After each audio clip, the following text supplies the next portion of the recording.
Good morning, good afternoon, good evening, wherever you are in the world. My name's Jade, and this is the Odd Couple Rant with Brad Example.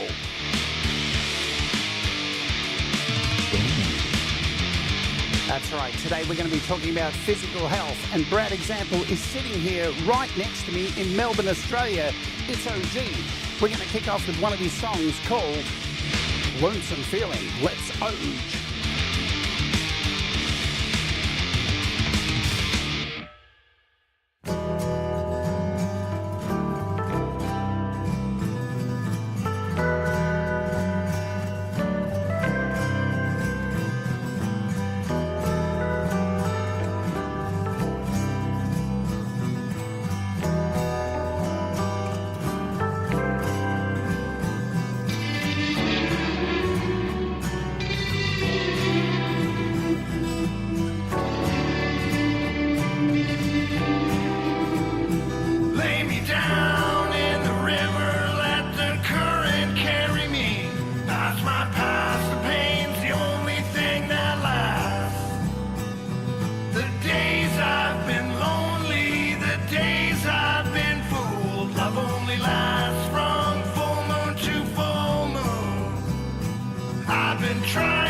Hello.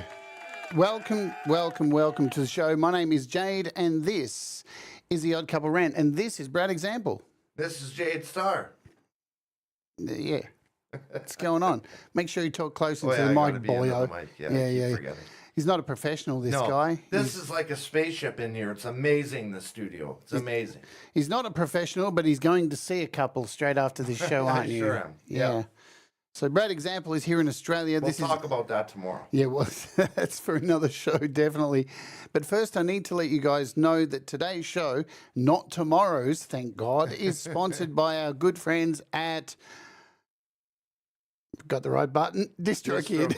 DistroKid is your one-stop shop to release all of your music across multiple platforms like Spotify, Apple Music, Amazon, you name it. There's so many places you can release your music. It is just absolute utter bonkers, right?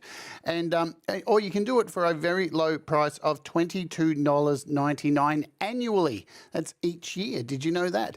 And you get a whole bunch of really cool things here. So one artist, upload unlimited songs, unlimited lyrics, get a Spotify check mark, create royalty splits. So if you want to do a collaboration, say with your friend who's come all the way from Canada, like Brad Example, I could log in and send him a message, and we can collaborate on a song, and we'll both get paid. They'll split it all for you, and you don't have to worry. That's what DistroKid do.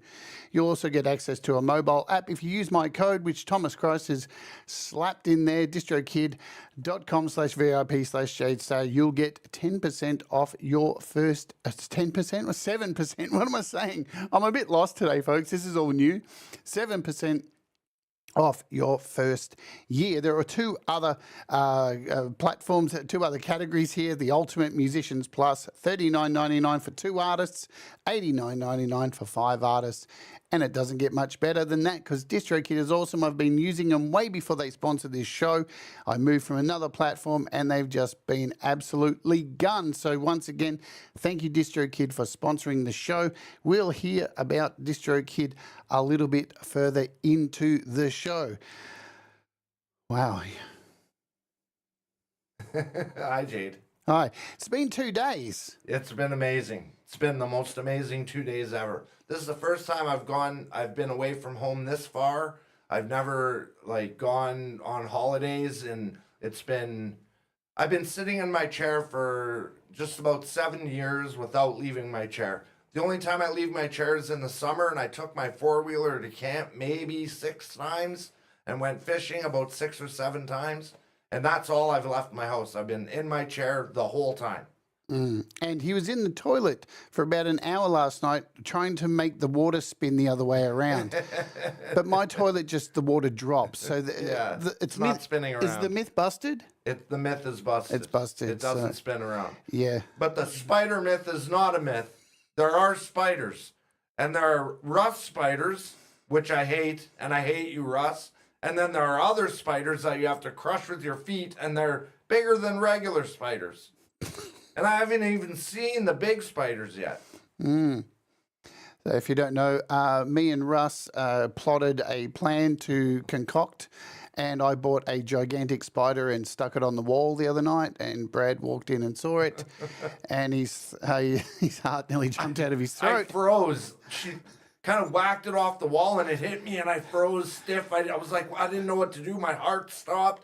I wasn't sure what to do, if I should try to find it on my shirt and wipe it off, or if I should just leave it. I didn't know what to do. I really didn't know what to do.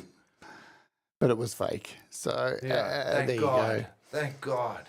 So we are talking about physical health today, and I'm sure this is going to touch home with a lot of people, because there's a lot of people within this community and, around the world who are dealing with physical health, and it's a silent thing. It's something that a lot of people can't share with people, because you try to walk in other people's shoes. We do our best to understand and try and be empathetic and understand people, but it's not always easy to walk in other people's shoes. And increasingly in this world, it seems there's a lot of people who don't even want to be empathetic anymore. They've renamed empathy woke, and they just stupid.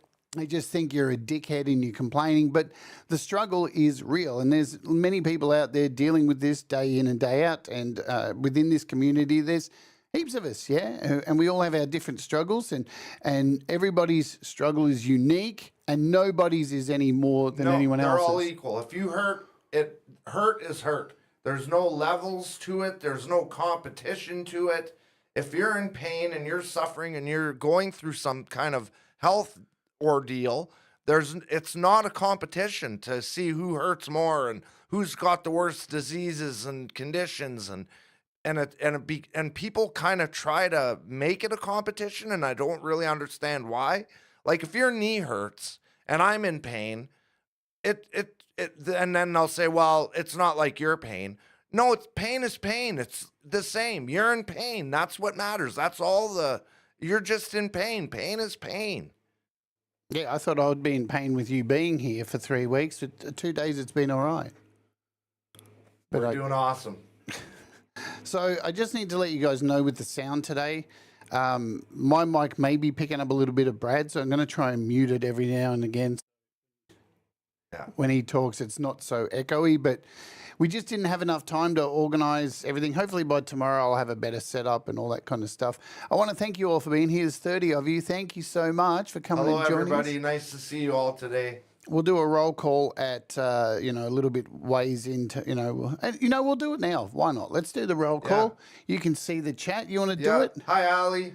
Hi, Auntie G, Mr. Smith, Tremor Bear, Jeremy Dishaw, Hugh, Thomas Christ is awesome, SM Borthwick, Fat Panda Cat, Leela, love you, Leela, Cold Acre.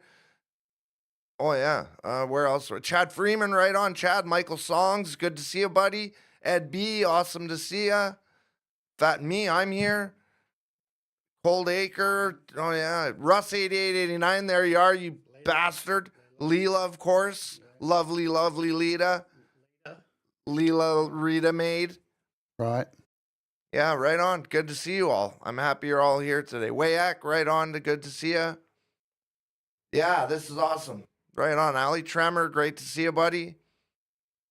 He's doing good. He's doing all right. So let me start by, normally when we do this rant, odd couple rant, and I've got a guest on, well, I ask the question, just who the fuck are you, Brad Example? And I do this whole thing of like, all right, I'm the CEO of a corporate company, and you're a grunt working down in Sector C, right, with all the other losers.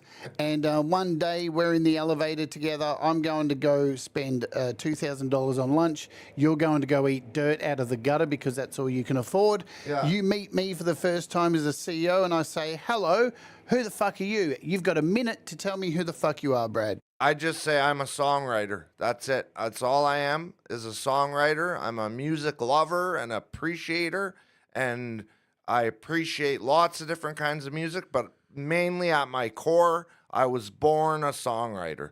I started writing songs when I was really young, and in my heart and in my soul, if I don't write songs, it's almost like an explosion starts to happen, where I feel like my body's starting to rip apart, like the song's got to come out, I got to make it, it's got to come out of me to make room for the next song that I already have going on in the back of my head. So I just say I'm nothing but a songwriter. I'm disabled and I have struggles walking, but I'm mainly a songwriter. Yeah. And I'm going to get to write some songs with you while you're here. Yeah, that's exciting. We're going to write a great song together. I know it. Or two, or three. Yeah. Who knows? We don't know. We don't have a limit because if you try and put a limit on and try and do all the things that we're planning on doing while he's here over the next 2.4 weeks, then, you only set yourself an unrealistic goal. So if we get 2 songs out of the time he's here, that's going to be amazing. Yeah. If we get 3, wow, that's beyond, So let's dive in. We're 16 minutes into this schmozzle, and we've got to get out of here on time today. So it's a 2-hour show, folks. Buckle yourselves in. And because as soon as this show's over, where are you going? Yeah, I'm going to a magical place that provides magic for people like me who like magic. I like magic, but I'll tell you all about it tomorrow. Don't fret. I'll tell you all about it tomorrow. And I have a house inspection directly after this show. So he's leaving the house to go do magical things with his magical wand. And I'm staying here to deal with a fucking house inspection. My magic wand. Well, that's what you do magic with, isn't it? Yeah. And you're going to be weaving your magic wand around at the place. where the wand Yes, gets I am. magically wound. Hogwarts. Hogwarts. Yeah, that's where you're going. Wow. We've already gone down the gutter. Awesome stuff. I see the Falcro's arrived here as well. Hey, Falco, good to see you, buddy. If we've missed Right you, on. we'll try and catch up with you. Sorry. Jamie Mallender, dude. Now, I need to apologise to Disc Joke Kid in advance if we go off the rails here today. There's Balls. Balls is here. Oh, balls. Mixed Club is always crazy. Yeah, good to see you, Mixie. All right, so, I've lost comments. There we go. Just bring them back here. They're going so fast, I can't turn them off. There we go. So, life before your physical health change. So, Yeah. let's briefly, without going into the stuff we're going to talk about tomorrow, Yeah. what was life for you as a musician before your health took a turn and, on the road and all that kind of stuff? Well, I was run over by a truck when I was 10. So I think it all started when I was 10 and I had problems, but I was also heavily drinking and heavily doing other substances and on the road all the time and partying with my band. And like if we had a show and we were like when we first started and we were the opening band, we'd start drinking and partying at noon. So by the time we got there, we were already tuned and wasted. So that numbed the pain that I was in. So years later, when I stopped partying all the time and stopped drinking, like we were sponsored by Jägermeister, so we used to get free Jägermeister all the time. So I lived on Jäger for, a good decade where I would just drink the pain away and drink the pain away. There were times where my hip would go out, my band would have to help me carry my gear in, and they understood like, oh, his hip is out, and they had to help carry an amp or carry my bass or whatever. And then I would just kind of play through it and work through it. And it started in my early 20s. I knew something was wrong because my hip would do this funny thing and my body would shift, and I couldn't lift my back up to straighten myself out. I'd have to kind of put my hands on my knees and lean forward for it to get some relief. So I was doing that in my early 20s. But as I got older and I got off the road and I stopped partying, I sat down one day and I was like, I got to go to the doctor. There's something really wrong and I need to get this figured out. So I started going to the doctor. And at first it was a nightmare and they, misdiagnosed me, treated me bad. I know it's the same experience that all of you have had at the doctors. You go in, you tell them you're in pain, especially with back pain, because they can't really do a test for, this is the test for back pain. They don't have that. So they have to take you at your word.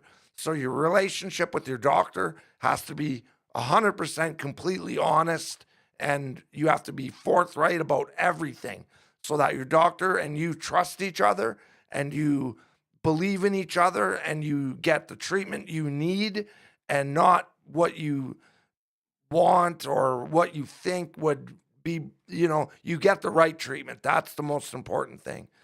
So it started, then it was probably about 30 years old. I started going to the doctor and then they figured out, okay, he's got femoral subluxation. So his hip is his femur is sliding out of his hip. So the only thing that only happens in cattle and dogs when they're giving birth. So it can't be happening to a person. No. So they thought that, they thought that at first. So then they kept, doing tests and doing x-rays and doing MRIs, and they couldn't really figure it out. So eventually I ended up getting a doctor, and she said, you have vestibular impingement syndrome. So, which was a common thing that other people get, and the symptoms are exactly the same. So they were able to pinpoint an exact diagnosis for me, which was an incredible help. But it took a little over 10 years to get there. Like it took misdiagnoses. The worst part is going through medications to try to find the right medication to take, because you get prescribed all these weird medicines. And I started to learn how allergic I was to a lot of different medications, like NSAIDs and muscle relaxers. I'll end up getting anaphylactic shock, and I get hives everywhere in my mouth and my eyes. in my bum, all over my body. It's really bad. So it took a long time to learn. I lost my family, I lost my house, going through all these medications, trying to find the right medications that would help me. So, and it took a lot of years to get there. It took almost just over 10 years to get there. But I finally got there. I finally got a doctor that understood what factibular impingement syndrome means and what it does to your body and the amount of pain it causes, and was able to medicate me properly, monitor me properly, and get me a quality of life that I wouldn't otherwise have if it wasn't for the right diagnoses and the right doctors. So it took a long time, but I got there. So how, because you're pretty much a wild man on stage. So somebody asked a question here, what your band was called. Oh, the InnerCity Surfers. Yeah. So, and you're pretty much a wild man on stage. Everyone in Canada knows how crazy the InnerCity Surfers are. Yeah. You're naked on stage. Yeah. You're always naked on stage. Yeah, always play naked. And you know, you jump around quite a bit. Yeah. You're pretty wild. How does this affect your performance? Oh, I can't do any of that anymore. So I bring a stool, and I put a stool on stage, and I lean my ass cheeks on the stool so my feet touch the ground, but I'm not fully sitting. So I'm kind of standing, but it doesn't look like I'm sitting, but it doesn't look like I'm standing either. So I kind of lean on the stool, and then every once in a while I'll stand up straight, and I wear a hip belt that keeps my femur inside my hip socket. So I wear this really stretchy Velcro belt that tightens up when you pull on the tabs on the side of it. So it's an expensive belt, but you put it on and it keeps your femur locked into your hip sockets. So I wear that, and then I lean on my stool on stage, and then I get up every once in a while and sing or move around a little bit, and just try to make a little bit of a show out of it, because I can't jump around like I used to, but I can still move around a little bit. So it affects a lot of that stage performance that way. But I'm learning, especially the more I play live, how to kind of balance it out, how much I can stand, how much I can sit, when it starts to get too painful and I got to sit down and like manage it and let the pain kind of dissipate before I get up again. So I do that a lot. And I'm like, I got shows coming up on April 5th. My drummer from my first band, Room 206, is getting married. So we're doing a stag and dough for him and his wife, and raising money for his wedding and expenses and all that stuff. And we're doing a Room 206 reunion, and we haven't played together in 33 years. And then we're doing a surfer show too right after. I remember when you first got in contact with me when I think it was when I first started YouTube, or when I was on Pete's. I can't remember exactly what I was doing, but you sent me an email. Yeah. Saying, you were talking about ITP and how it was affecting your life. So I sent Jade an email because I felt like a kinship to Jade, and I kind of spilled out like what I was going through and what I was feeling and why her show meant so much to me and why I enjoyed watching it. And, because I'm stuck in my chair. So I get to watch and I was just getting into iOS recording. So to have Jade on there explaining how to use apps and like compression and EQ and how to use, GarageBand at the time and now Logic, and how to record. And so I was getting all this information from Jade, and she talked about her ITP. So I spilled my guts out to her in a big long email, explaining kind of where I came from and where I am now and why her show meant so much to me. And I'll never forget the email. Like, I can't remember what I was doing at the time, but I can remember the email because you sent me all these photos with all these fucking bruising on your back. Yeah. Oh, yeah. You can see it now if I get up and turn around. Yeah, I've seen it since you've been here. Should I do it? Can you see it on the camera? If you want, you got to back up your chair. Yeah. See if you can see it. You can do whatever you want. My house is yours. I just don't know if you can see it. Yeah, we're good. We can see. Oh, man. Hang on. Stay there. 1 second. Oh, look at that, folks. Can you see it? Yeah. You can sit down now. Thanks, Brad. Sit down. Here's a lollipop. Thank you.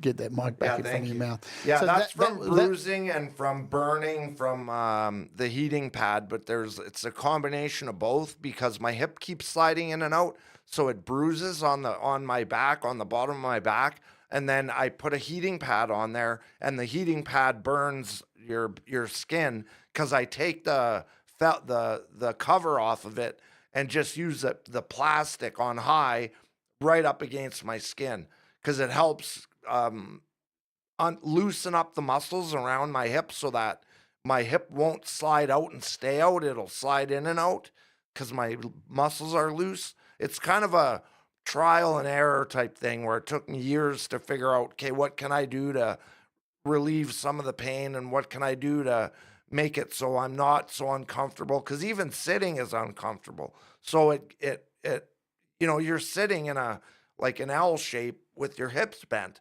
So when you're sitting like that, it just starts getting inflamed almost right away. I can feel it burning and hurting. I call it it's like an angry fist in my back. I was explaining it to Jade this morning. There's like a flat bone in the back, and I feel this fist-sized muscle that I call an angry fist, and it just hurts. Feels like someone's stabbing it with a knife.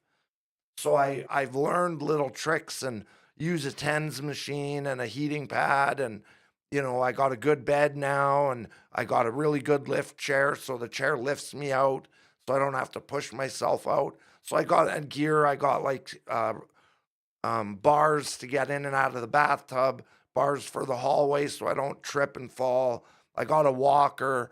I use a cane, but I don't use it in the house because I can take about 10 steps and I'm good. But any more than that, I have to use my cane because it starts to really hurt. But if I have to get up and go pee or get up and get a coffee, I can do it without my cane.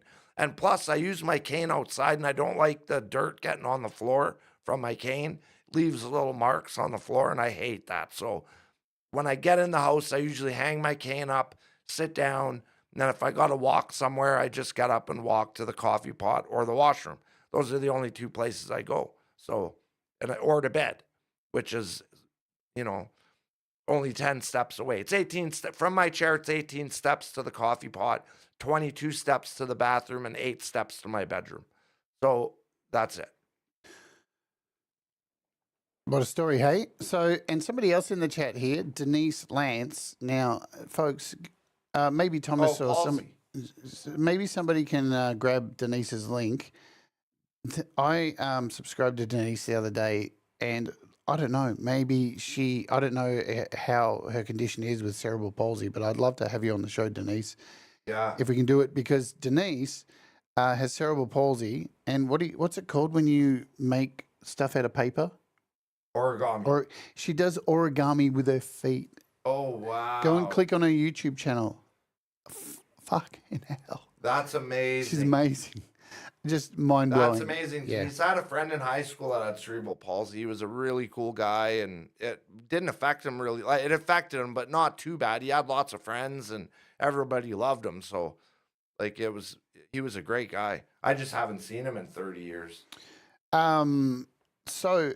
So yeah, Brad hit me with those photos, and we became instant friends because we don't have the same things at all. I'm going to give you a rundown of my thing if you're new to the channel, because some of you may not know what my thing is. It's not really a thing that's out there. Like, you can't see it. It was very unique when I heard it. That's why I wrote Jade, because I have something unique going on. Not many people know about it, but Jade has something really unique too. So I thought, oh, okay, we both have something that's unique and scary for other people, and that most people don't understand. And they and that's the thing, is that you hide it. People ask how you doing, you go, I'm good, I'm doing good, but really you're fucking hurting really bad. But you just say, I'm good, and you try to hide it as much as possible so that you can actually live a quality life. You got to have a quality of life. That's the main thing. Absolutely. Let me bring my mic back. Thanks, Thomas, for bringing that link in there. You rock, as always. Thomas is the best. We got Queen in the chat. Lizard Days here. Hello, Hi, Liz. Liz. Liz got a, hopefully, fingers crossed, she's joining the Human Centipede train tomorrow. And after our show, hopefully she's going to have a premiere. So Liz is joining the train tomorrow if she gets her video clip done, but I'll keep you all informed on that tomorrow. So I just want to tell you a little bit about my thing. So this was me. 2015, I was working in the sex industry. I was out drinking one night. I'd come down to Melbourne to do some jobs, and I was out at a bar here, and I really wasn't feeling good this night. I was sitting here thinking, man, there's something wrong. Yeah, you just know. I don't feel, there's something weird going on. I can't explain what it is. Yeah. And then not too much longer after that, I started bleeding from the mouth and nose, and it totally just shocked me. I had no idea what the fuck was going on because I was in a bar. I was actually in a bar drinking, and I was just sitting at the bar, and the barmaid says to me, "You've got blood all over your nose, and it's all in your mouth and everything." And I'm like, "Well, what the fuck is that?" I thought it was a zombie apocalypse or something. I thought I was bleeding from I was literally bleeding from the inside out. And then as the minutes clicked by and went on, these are photos each day that I was in hospital. But as time went on, this was that night, I got a black eye and I just started getting bruises all over me. And we're talking bruises like this. So on my arm, just massive bruises. And so I threw myself into a cab and went to hospital. And because I was in another state, I was living in Sydney at the time. I was here in Melbourne, and so I threw myself in a cab and went to the hospital and walked in and was like, I don't know what's going on. I'm bleeding from everywhere, and I've got a black eye, and I've got bruises everywhere. And so they rushed me into a bed and laid me down. Said they had to do some blood tests. And you know how they say to you, never go on Google and look up illnesses? Well, when they took off my pants and I looked at my legs, all my legs were covered in these micro red dots. And I thought to myself, you know what?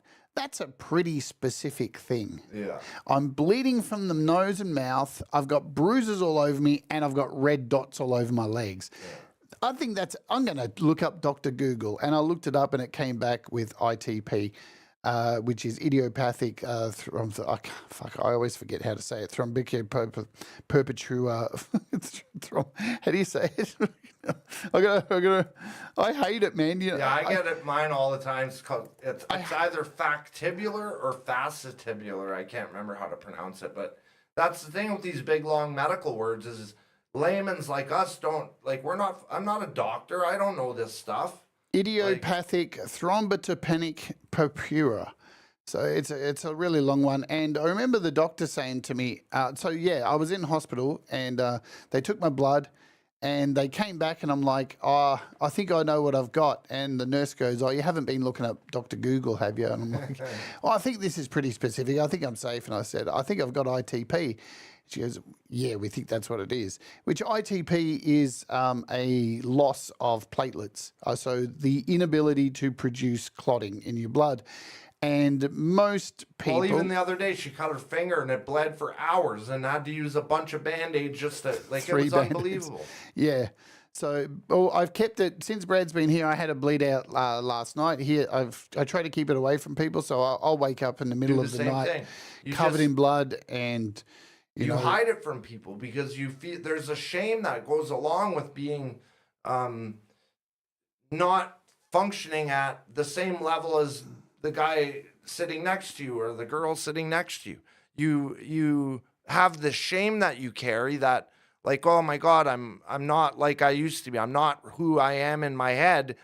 My body is doing something that my mind hasn't accepted yet. So, and that's a big problem. Like your mind has to accept your physical condition. And in my mind, I'm 17 and invincible. But in reality, I wobble when I walk really slow. I'm hunched over, Jade made some pretty funny videos of me walking yesterday. We'll show all those soon, I think. And it's just, you have to accept it, you know? Like, and it's hard to accept. It's really hard to accept because you don't want to accept it for one thing, but you don't want to admit to yourself that your body is losing function, that your brain isn't ready to accept. And, you don't feel that. I feel 17 and invincible. So it's just, it's hard, and it causes a great deal of depression. I was incredibly suicidal at a certain point in my life. And yeah, sorry, I meant, yeah. Sorry. No. Yeah, I was just kind of, you know, going off of what Jade was saying. But you feel shame about it. So even Jade bleeding last night, she's not going to say anything because there's shame attached to this. It's not shame that I'm hiding it from you. It's distressing. It's when look, I've dealt with this for a long time. It's distressing for people to see a massive amount of blood everywhere. Blood is a traumatic thing to see, and it's taken me a long time for me just to be able to deal with it and go, it's just blood. Yeah. Like for the first, you know, so just to continue my story. So, you know, I was put in hospital. I was hospitalized. They put me on platelet transfusions. I was in hospital for way over a month. And what would happen is they put me on a transfusion, which would go for like 8 to 9 hours. And then they do blood tests and my blood platelets. So a healthy blood platelet count amount is say around 200, 250. And mine was 1. And every time they would give me a transplant, it would get up to about 4. And then within an hour, it would go back down to 1. But they have to do this with ITP. They have to go through all these steps before they get to the final diagnosis, which is to remove your spleen. Beknownst to me, I didn't know the spleen was so important. I just thought you just hear, somebody had their spleen removed and that must be a throwaway organ that really has no bearing. But the spleen is the cleaning tool. It is the final boss. Because it's connected to your spinal column, and this is where blood platelets are created. They go through the spleen, and then they're distributed throughout the body. And what had happened was, with ITP, my spleen had become a black, cancerous, horrible thing. So every time platelets would form in my spinal column and hit the spleen, they're like lemmings. They just walk into the spleen and die, and die, and die. So that was the case. So it got down to being a month in hospital, and they said, we're going to have to remove your spleen. But my case was pretty bad because I was not producing enough platelets to go under the knife. Were you still partying at that time? When I went into hospital, I was on grams of coke. Yeah, I was working in the sex industry, so I was doing a lot of coke and stuff. But whatever. That wasn't what triggers it. They don't know what triggers ITP. No, but just like taking drugs to kind of make yourself feel better. Well, you've got to take drugs when you work in this. Hide it. Oh no, I didn't have ITP when I was taking drugs. Okay. So, but I did afterwards. But this is a different story. But so yeah, my problem was they said, here's the option that we can take out your spleen, but because you can't produce any platelets, we'll have to put you on 2 transfusions while you're under the knife. And they gave me a under 10% chance of surviving the surgery, which is pretty bleak. Let me tell you, when you living your best life, working in the sex industry, making sometimes 10 grand a fucking week, and then all of a sudden it's taken from you. Lucky I was making good money because I had all that money in hospital. But so I said, yes, let's do it.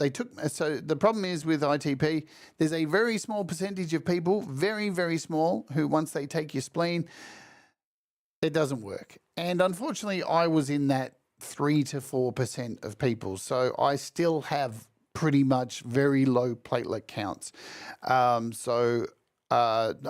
We've got to the point now where I can go and have a transfusion every 2 weeks, but it's the same shit. It'll bump me up maybe to 100 platelets, and then within a few days it'll be back down to maybe 14 or 19. 19's around my average, which is enough to kind of live and be okay, but when I bleed, I bleed out like a pig. And they can go for 2 hours, sometimes 3 hours. So I'm not hiding it from Brad. I'm not ashamed of it. It's just traumatic, and I don't like people to see it because I've become so accustomed, and I know when it's going to happen. So there's probably going to be times while I'm with Brad where I may just get up and walk into my room because I can start tasting the iron in my mouth. I start tasting it coming up, and I know I'm out of there. So I'm just going to hit you a few more pictures. So I just want to tell you about this. I went in for a MRI. You know, they put the oops, I hit the wrong thing. They put you in for the they put the liquid in you. Yeah, the dye. Yeah, the dye to put you into the MRI. And what happened here was they put the liquid in, they put the thing into my arm before I was going in for surgery, but they missed the vein. So the dye missed the vein and went straight into my arm. And as I was laying in the MRI, my whole body started burning, and I'm like, and I was in the MRI going, I'm on fire, I'm on fire. And they had to pull me out of the MRI. And the stupid nurse, because I've got low platelets, pulled the fucking pipe out of my arm, and just a stream of blood was just shooting into the air, right? And it was so funny. It was like it was like watching a John Cleese thing. Everybody came running in, and they were slipping on the blood, and and there was blood all over the floor, and they were slipping, and it was all over their white uniforms. The whole room was just full of blood, and I'm just losing buckets of blood. They couldn't stem it. It was just wild. So that's what happened there with that picture. So yeah, there was the result of that. Nice, huh? That's when I just got out of surgery, and that was that's the scars from my surgery. Pretty brutal stuff. Luckily, they got to do a keyhole surgery, so it wasn't too bad. The scars aren't too bad, but I'm still living with it. So that's the deal. I'll just go into the medications Brad talked about. There are no medications. Yeah, there's a lot of experimental medications, and I have made a decision to not take those experimental medications because they're experimental. And I did an experimental treatment too, and I stopped. The side effects far outweigh the blood. I've got so used to the bleeding, and you guys have seen it. I think on G-Maze when I was performing, I got a blood nose. There's been a few times on this show I've got a blood nose, blood in my mouth. But I would rather deal with the blood and live a more fulfilling life of just not taking medication, because the side effects for some of these medications are like so brutal. They're like mass vomiting, suicidal thoughts. It's so savage. And unless they can come up with something, which they can't, let's be honest. But you know what? How are you going to build back platelets on a medicine? You know, it's got to be your body adjusting somehow. And the way you're doing it now is your body's just adjusting so that it builds up on its own, and you just have to go through it from naturally, really. I'll be honest, the biggest thing for me was being trans and spending so many years transitioning and being on hormones and all that stuff, and to one day go from having photos like this of myself working in the sex industry and going, that's me, and to see how far I'd actually come, to then all of a sudden be covered in blood, and then they put me on steroids for nearly 2 years. So think about this, folks. This was more traumatic for me, being on steroids and estrogen and seeing my whole body detransition back to a male almost.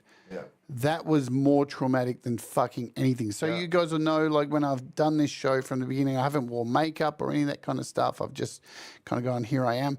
Where now I'm starting to finally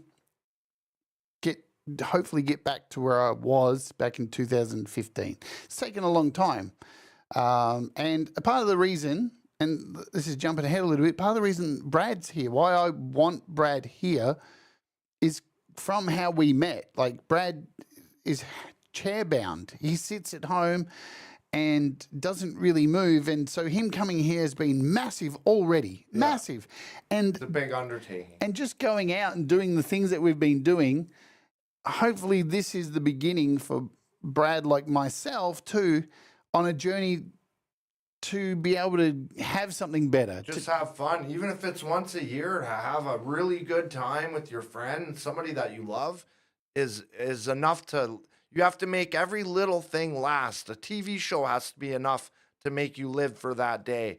Like, little things have to amount to everything. That it has to be good enough for you to want to get up tomorrow, because you know that tomorrow isn't going to be better. The condition that I have is degenerative, so it only gets worse by the day. So if I can have fun now, then I can live off that fun for months and live off that high for months and be like, yeah, I went to Australia. I got to hang out with Jade.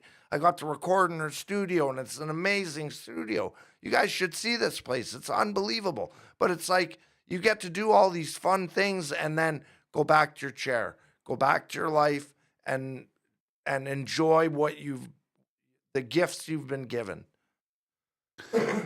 And you've been given some gifts. Like, let's not lie. Like, and as many artists in this community have as well. Like, now, I almost feel guilty sitting here talking about this shit, because, like, for me, it's no big deal. I've got OTP. I don't give a fuck anymore. I had a doctor who told me, because my immune system got so shot and really fucked up. And I actually had a doctor who said to me, you should put your affairs in order. You probably won't make it through the next 3 months. And I should have got another opinion. But the shock, how everything had gone so bad in such a short period of time, and then I didn't seek another opinion at that time, and I believe that, and I let that dictate my life to the point that fucking I literally gave up. And yeah, that was a downhill. I lost everything. I lost my house. I lost all the shit I owned. I cashed in my retirement money and moved to America. I did the exact same thing. And it was wrong, because, like, with most things, you can have some kind of life. You aren't, unless, like, fucking it's terminal cancer or something like that. But it's still, willpower is an amazing thing. And when you do give up, you're fucked. Like, you will die. Yeah. It's like, it's that example, no pun intended, of two old people, married couple. Yeah, who die. One of them Johnny dies. Cash in June. Yeah, one of them dies. The next one The dies. other one dies right away. Yeah, and it's that catching. As soon as you give in to, this is now my life. Because, hey, many of you know too, right? Many of you know you've got illness, and I know there's a lot of us here. So again, this isn't us like trying to go, we've got bigger illness than anyone. No, we're just talking about everybody's illness. Like, everybody is going through a journey that involves health issues. All of us, everybody in the chat, everybody that hangs out and comes to these shows, we come to these shows because we're all sick. We all have problems. We all have these health issues that we're, fighting at and fighting with and fighting for and fighting against, and trying to find a community that surrounds us, that lifts us up, that gives us confidence every day and makes us feel good. Like, it's nice to get on at 4:00 every day and watch Jade and say hello to everybody in the chat and see regular faces and people. And you don't get that especially where I live in a very small town. So, it's nice to have a broader community of people that understand what you're going through and that are still willing to talk to you and be your friend and chit chat. And, that's the blessing out of all of this. Yeah, totally. And I lost my train of thought. I did.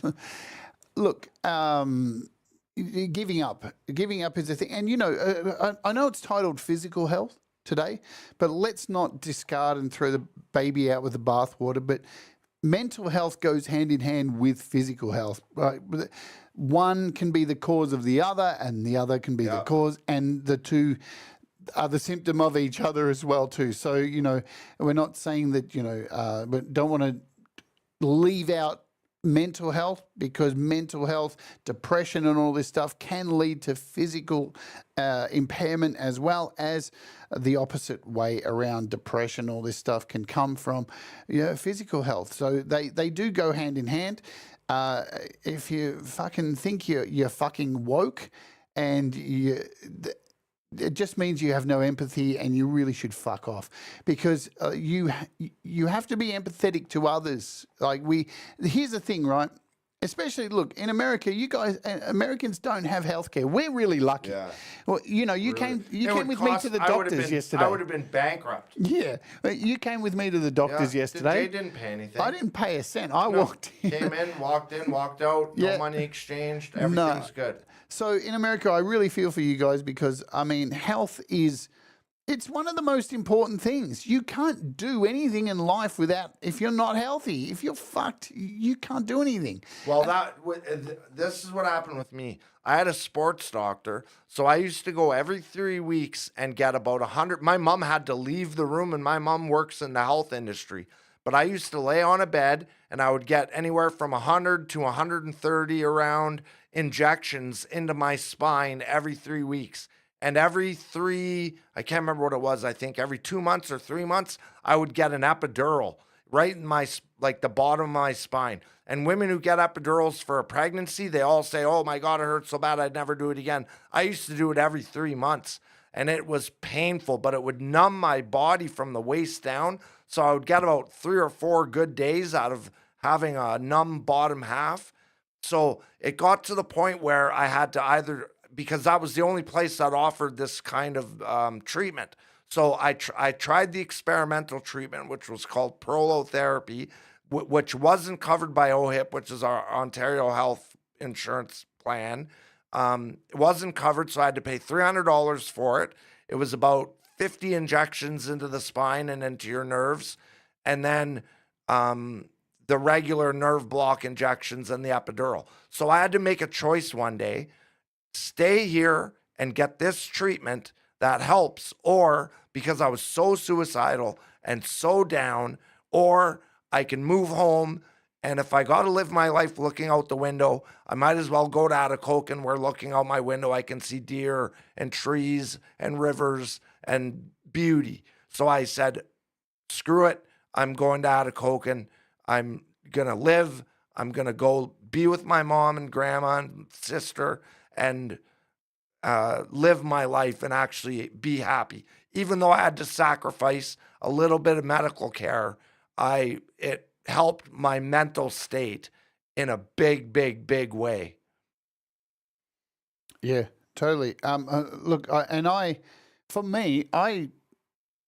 walked into hospital with blood everywhere.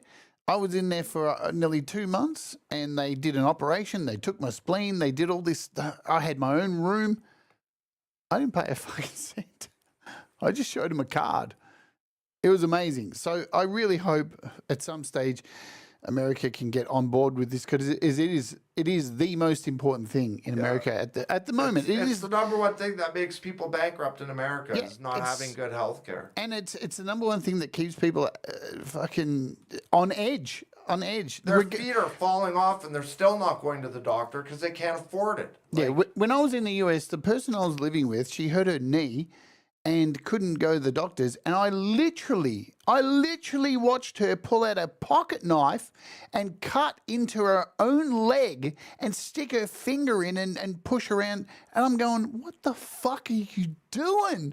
She goes, I can't go to the doctors. I can't afford it. I already owe them like 45 grand. Yeah, brutal. Like, what? That's not right. It's not fair. If I had my condition and I lived in the States, I would definitely be bankrupt by now. I would have no money, and I'd be in debt for the rest of my life. The amount of times I've been in the hospital and had to stay overnight and stay for like months at a time, so many times, and it would have cost me hundreds of thousands of dollars. So I'm grateful to live in Canada. I'm grateful for our healthcare system. Even though it takes a little bit of time, you have to wait a little bit longer. Those are the downsides. But the upsides is they pay for everything. They'll pay for your cab ride home if you can't afford a cab. They'll give you money to take a cab home. Like, that's how good our healthcare system is. And look, it's one of the things that we're going to play another one of Brad's songs soon. We're at a halfway point. So thank you all for hanging out. There's 41 of you, very generous to hang out with us today. I'm in Melbourne. You're in my studio. Woo! It's awesome. The thing is, something I've never shied away from on this channel since day one. Like, sure, it's how to app on iOS, yeah, and it's apps and it's all. The one thing I've always tried to do, if you go back and look through my playlist, we have the Wart series. If you're wondering what Wart means, you see it somewhere on this channel. It means we all rise together. I say it at the end of every fucking show. I've said it since pretty much day one. And we have done a Wart series. And during the pandemic, we were doing these shows where I would sit there and talk about mental health, depression, anxiety, bullying, and those all this shows stuff. helped a great deal for a guy like me watching it and seeing other people in the chat saying, oh, I have this, or I have this, or I'm really sad, and I'm going through a lot of things mentally that I can't handle, and I'm unable to cope with at the moment. And then everybody in the chat is like, you'll be all right, buddy, and we're all here for you. And, it's a good community to have that'll help kind of lift you up. And the reason I've always tried to maintain this here on the channel is because as musicians, right, we're expected as musicians, like, let's not sugarcoat this shit. As musicians, we're just expected to be emotional bags of blood and bone that just churn out fucking music constantly to keep other people happy and entertained. And don't worry about our fucking mental health, and don't worry about paying us, Spotify. You know who you fucking are, Spotify. Don't worry about any of that. Our art, our craft is worth absolutely zero. But our art is our emotions. Yeah. That's and what actually, it is. A DistroKid actually does pay you. So you do get paid by DistroKid. Every 4 months or so, I check my DistroKid, and I got like $75 in there every time. It's amazing. Well, I should get him on the payroll. But the thing is, like, our art comes from us, our mental state, our suffering, our experiences, our emotions, all the shit that we go through. That's how we're able to create music that hopefully connects with other people. That's the reason why music has been around so long and affects so many people and is the massive business that it is right now, where the people up the top, just like everything in the world at the moment, the few people in control are sucking every last fucking bit of emotional pain out of us all. And the thing is, because of healthcare and all this stuff, that emotional pain is rising, and it's rising for people who are listening. It's rising for the people who are making the music. And I'll tell you what's not rising: the money.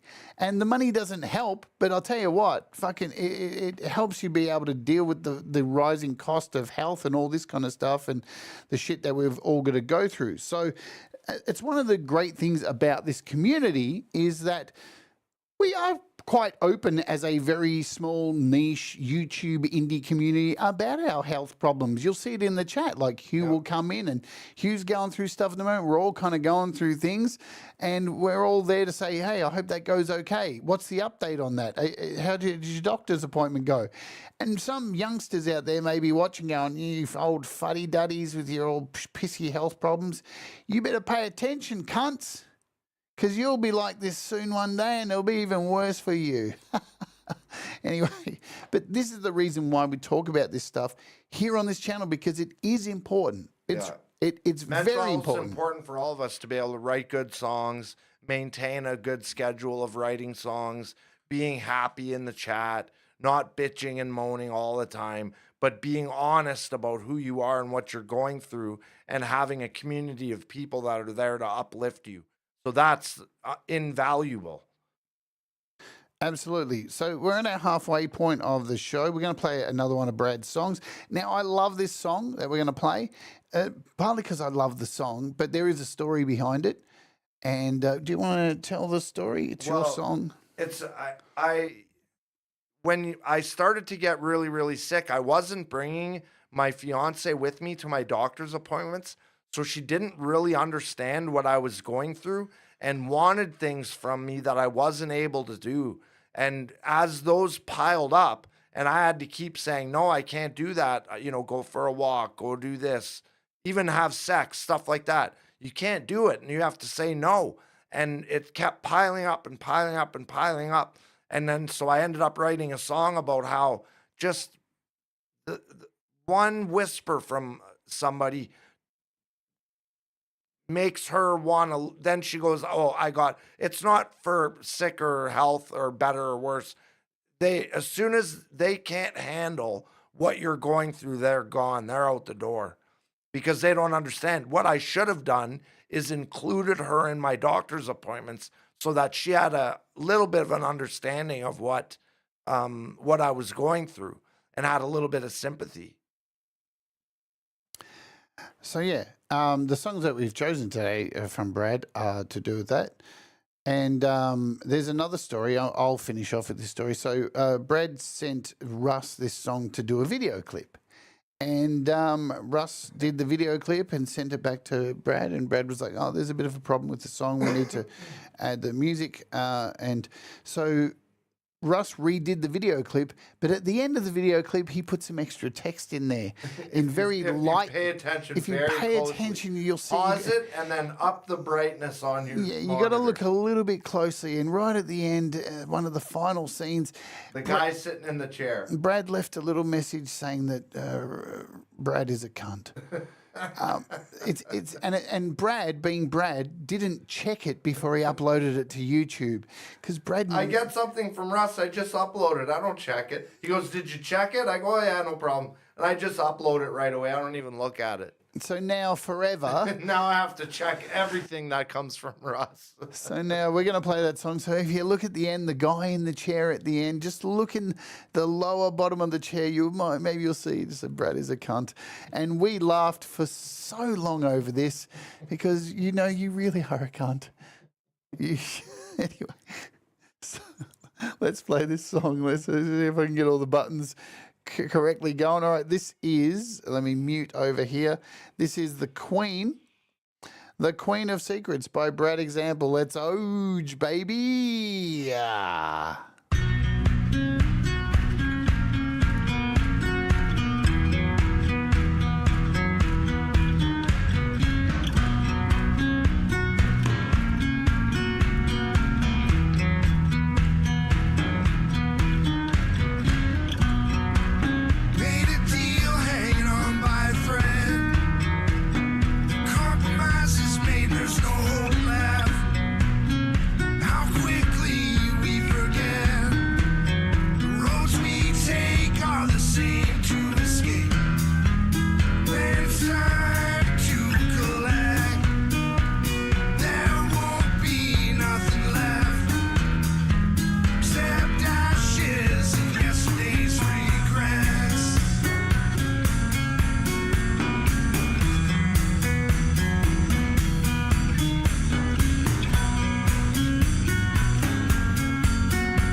And we're back.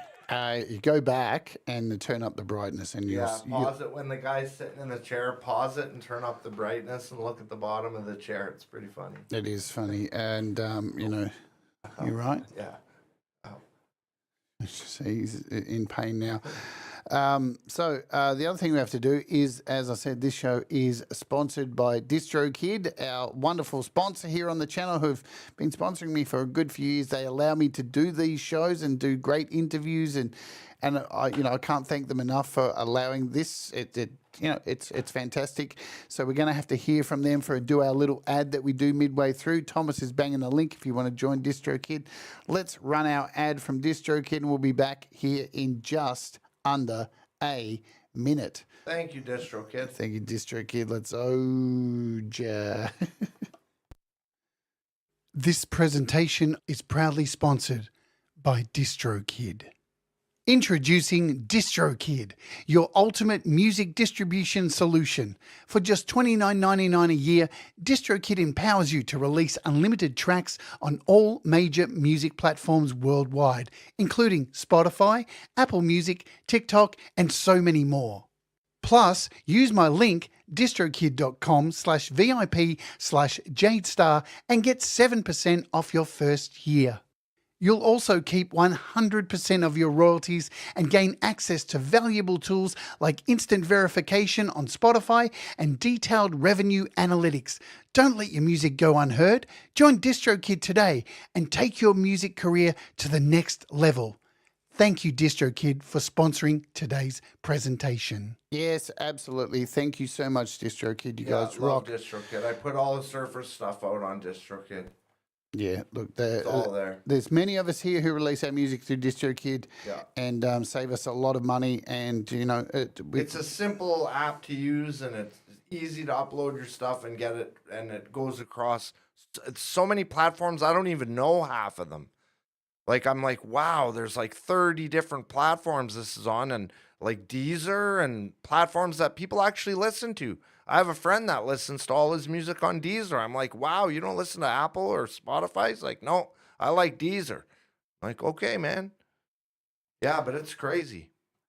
Mike Shaner is here, and Mike writes, anyone who's heard my last song knows I know how to have fun battling thoughts of offing myself. Sounds weird, huh?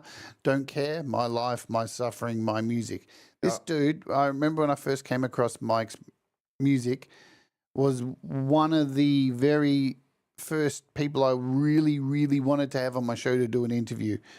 Very, very inspiring. Living with MS and continuing to make music that blows most fucking artists out the fucking water. And I would sell my left tit to have him on the show. And, it's totally his choice at the end of the day.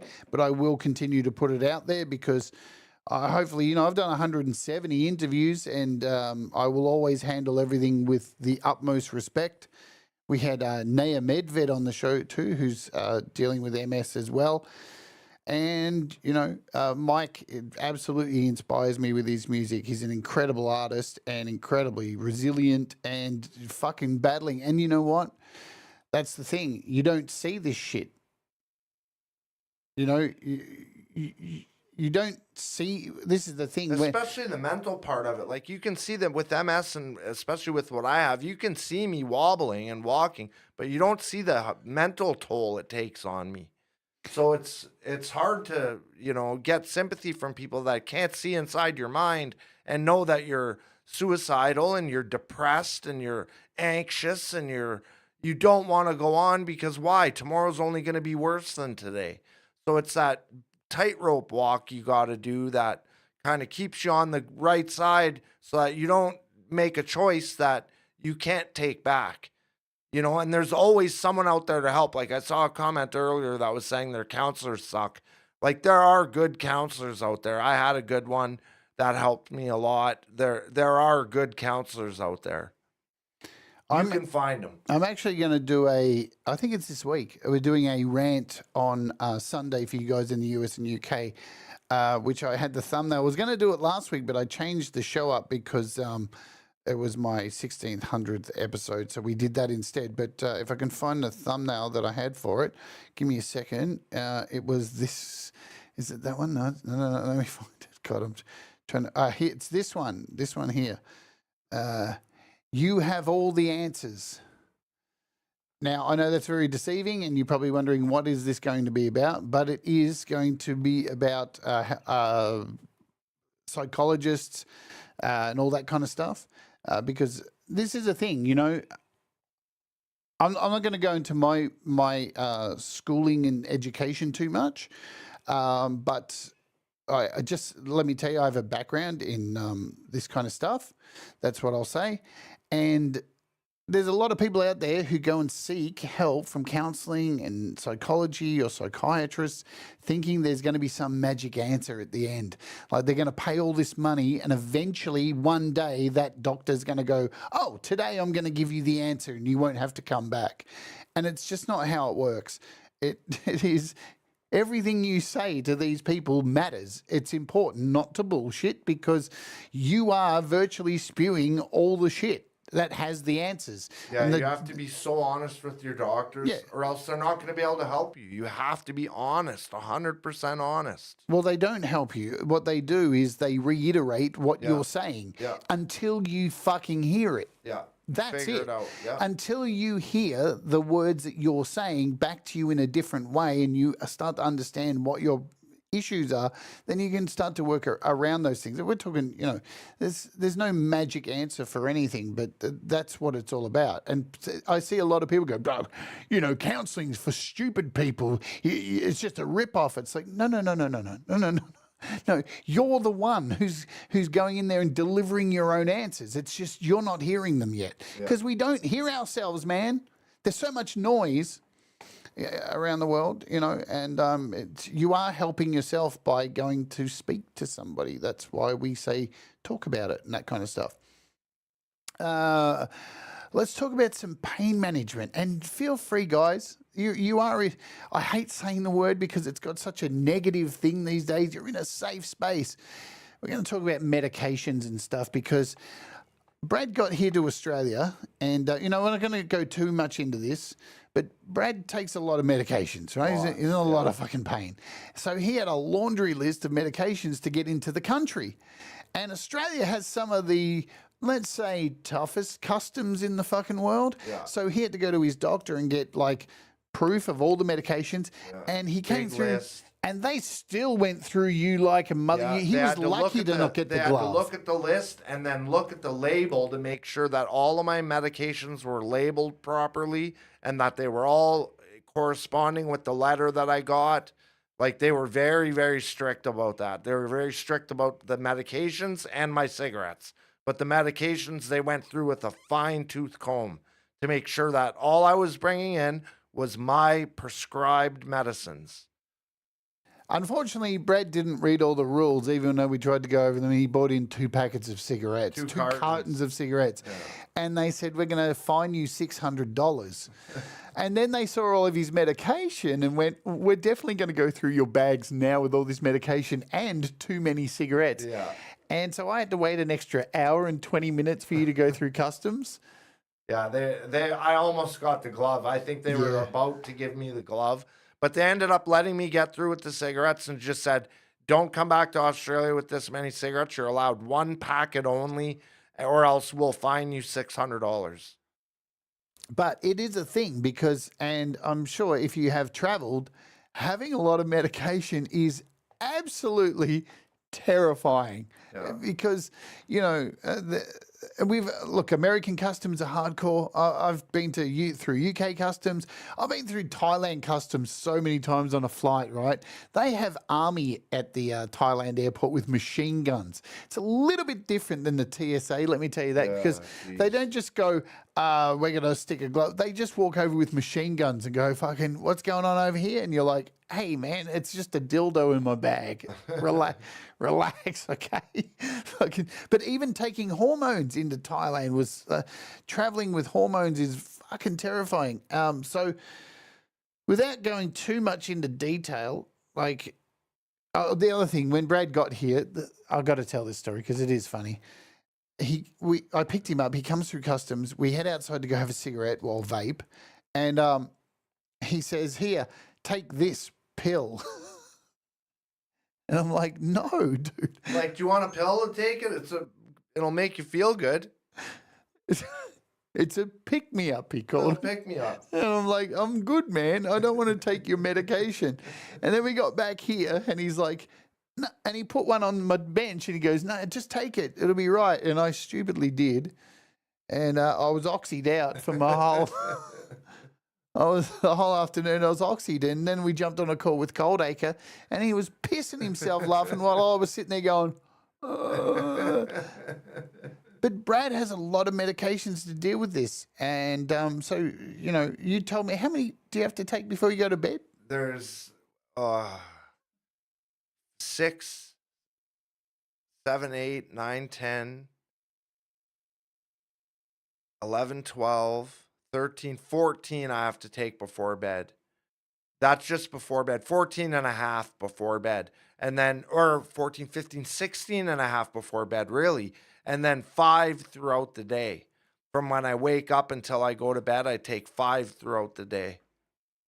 Which is a lot of medicine for one day, but it's the first time in 25 years where I've had the right balance of medicines for what I need and what I'm going through. I've never been happier. I've never been more together. I've never been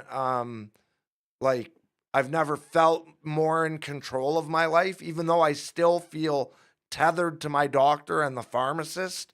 Like, I feel like if any one of those relationships goes sour, then my whole life crumbles. So I have to make sure that those relationships are always good and always healthy. Absolutely. And look, the thing is with medication too, not only is it a stress, right, to have to constantly prove yourself. That's the thing, isn't it? Hey, I'm in pain, and because tolerance is a thing, and it is funny how the medical industry, who should know this, right? Tolerance is a fucking thing. Over time, you become tolerant to this stuff. So doses need to be changed and updated all the fucking time. And doctors look at you like, and we all know there's doctors out there who just throw you on medication that is fucking not the right thing. And, so there's terrible doctors, good doctors, all that kind of stuff. But bringing it back to music and being creative, this is another factor. So not only, with physical health is the pain, then you've got mental health on top. Then you're, juggling medications and trying new ones and finding the right mix, be it mental health medication, physical health medication. You're trying to find that balance. And then you've got to be an emotional bag of blood and bone to create fucking music that's going to connect with people and give them goosebumps on their fucking arms. How do you do that, Brad? I don't know. It's hard. You just got to find time and be in the right state of mind. Like, it's tough, especially, and I found there's a big difference between being addicted and being dependent. Those are two things that are totally different. Being addicted is something for somebody who isn't, if you're in pain, they're going to attack the pain receptors. If you're not in pain, it's going to go to your pleasure receptors. But are you dependent on these medicines to get you out of bed in the morning and get you walking? Yes, I have to depend on this medicine to work in order for me to live my life. So there's a big difference between being a junkie and being dependent on medicines that help your mental health and help your physical condition. And you have to find the right balance until you have the time and the energy and the emotional state to be able to sit down and actually write and perform and play and be in the moment where you can actually write music and be a musician, be who you are. It's hard. It is. It's really hard. And I'm taking. Look, I do this all the time. YouTube has taken up all my time. The reason I started YouTube, the reason this channel's here, it's not. I didn't start this to help you make better music. I started this to get out of bed each fucking day because I was in bed and constantly just not doing anything. I'd given up.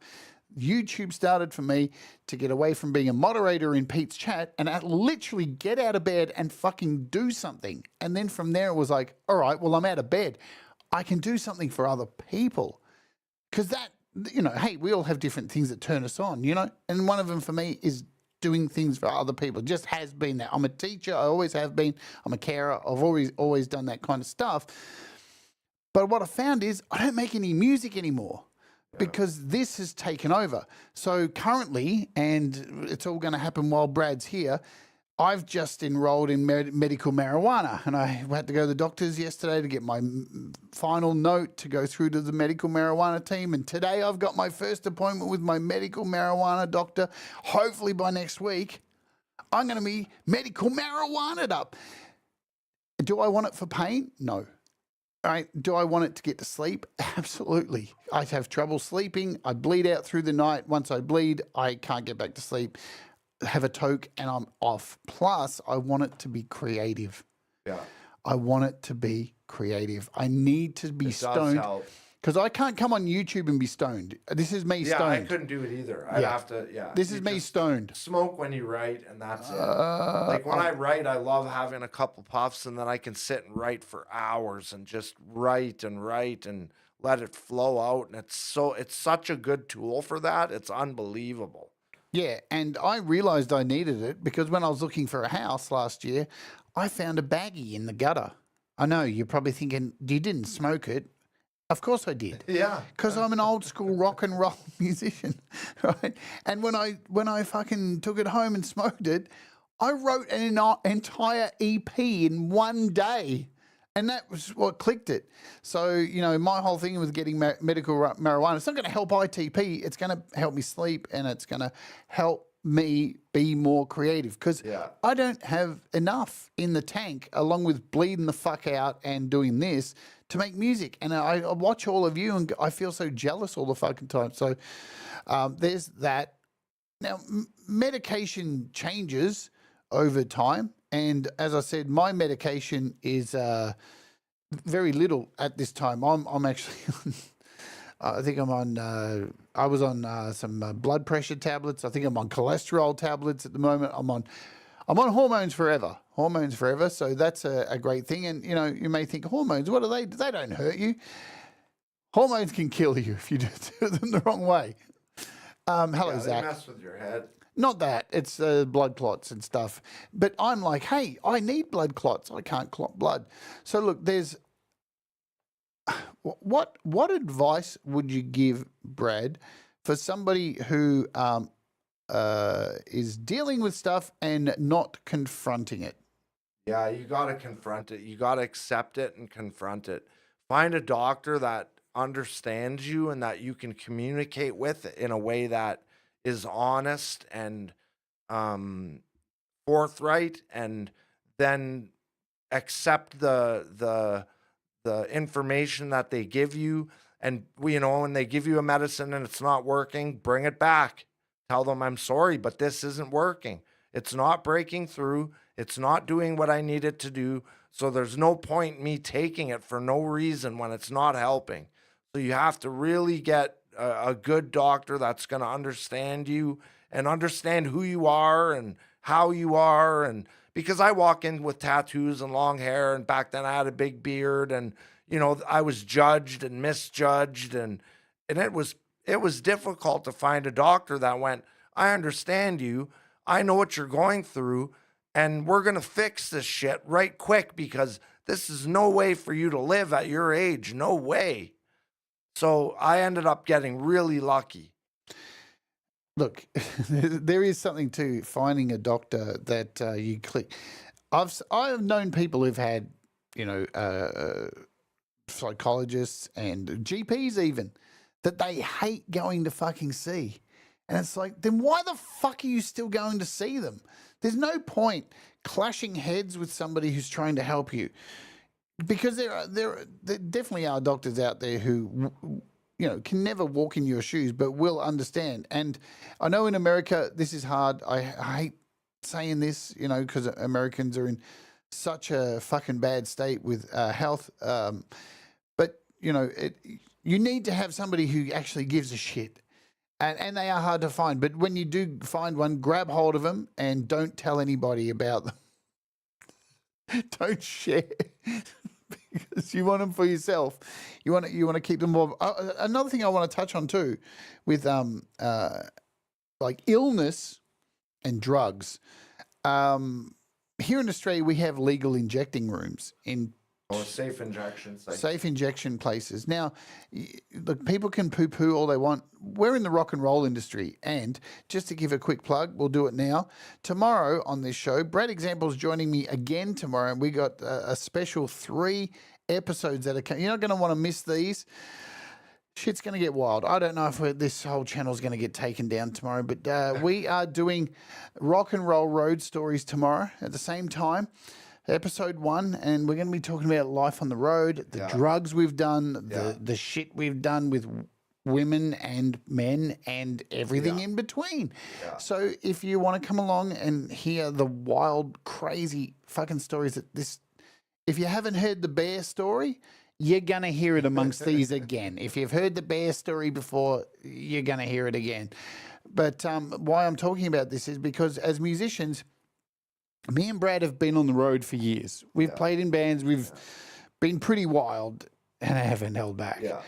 And drugs have been a part of our lives anyway. I think with most musicians, I think they rely on drugs to help them with the creative process and to get through their emotional and mental pain. And they help you get through that shit. And they help you write and they help you have fun. And that's what drugs are for. They're for fun. Like that Dewey Cox, you're not going to like this. It makes you feel better. Well, then I want some. So, you know, but I also have lost a lot of friends to overdoses. So there is a fine line between, you know, managing a drug addiction and dying. You don't want to die. Like I just lost one of my closest friends only a year ago to a heroin overdose because he had quit heroin and then went back to it and took the same amount he was taking before, which ended up being too much, and he died. So there, you know, and there are people in this community that I know personally that have been addicted to heroin, and they know what it's like to come off heroin, and it's hard. Like it's hard to come off heroin, and it's hard to be a heroin addict. It's hard to find it. It's hard to maintain. Like it's the whole thing is difficult. But then, you know, there are other drugs out there that you can do that aren't so bad, like coke and weed and ecstasy and, you know, DMT and things like that you can take that aren't gonna send you down you're not gonna be sucking dick in an alley in a week, you know. Okay. Look, when I see somebody with a heroin problem, I don't look at them like a heroin junkie, right? I look at them as, there's somebody who's taking virtually the same medication as somebody who's being prescribed from a doctor just with no fucking plan. Yeah. And when you don't have some kind of fucking plan, well, guess what happens? And you don't have a consistent place to get it and a consistent place to safely take it. Yeah. Well, guess what happens? To make sure you're getting, because now it's all the right with dose, fentanyl and everything else, and you don't want that. Then you end up being surrounded by undesirable hitmen who want to fucking kill you, couldn't give a shit about you. You're in a gutter, you lose everything. So, but it is the same thing, you know, the addiction is something that needs to be fucking treated and looked after. And it's a health crisis. People not need to be a criminal helped. Crisis. Yeah. Don't put them in jail. Send them to treatment. Yeah, no shit. But we have done a lot of recreational drugs, and I'm sure there's people in here who may or may not want to admit it either. But you know, as a musician, I think I've taken everything. Yeah, everything. Everything. You know, why not? My motto's always been try something at least 3 times, and if by the third time it doesn't gel with you, fuck it off. Yeah. You know? Yeah, I agree with that exact same principle. But but do it in an environment, like, you know, of course, do it in an environment around people who've got your back, all this kind of stuff. You got to have a trip sitter and somebody that's going to make sure you're all right. And yeah. But medication is a thing that, I mean, you know, we're in a place at the moment where, you know, the big corporate drug companies control the narrative.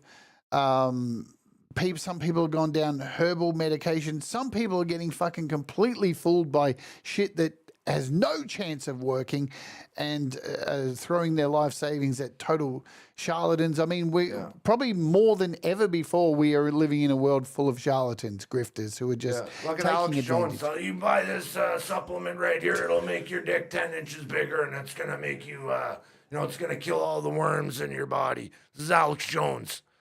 They're turning the frogs gay. Turning the damn frogs gay. But you're going to have grifters in this kind of thing too. So, but even medications for health. Where you were saying before this, like, I'm just going to say it, because here we are. Yeah.